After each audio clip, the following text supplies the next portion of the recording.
La liste des relations interdites par Dieu dans l'Ancien Testament se trouve en Lévitique 18, 6-18.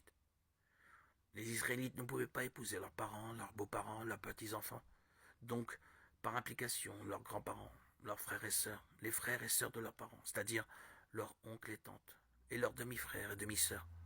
La Bible n'interdit pas les mariages entre cousins.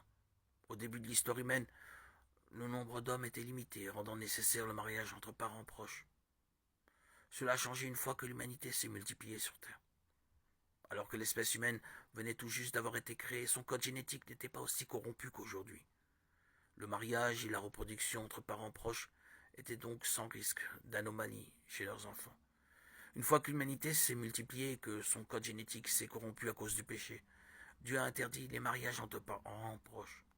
Il n'y a donc rien d'intrinsèquement mauvais à épouser un parent proche. La raison pour laquelle nous ne devons pas le faire est le risque d'anomalie génétique. De plus, les lois de la plupart des pays interdisent aujourd'hui les mariages entre parents proches et la Bible nous demande d'obéir aux lois de la nation dans laquelle nous vivons. Romains 13, 1, 6. La plupart des pays autorisent les mariages entre cousins germains.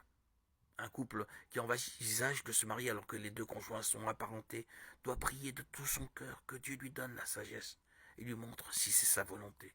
Jacques 1, 5. Il devra évidemment aussi consulter la famille.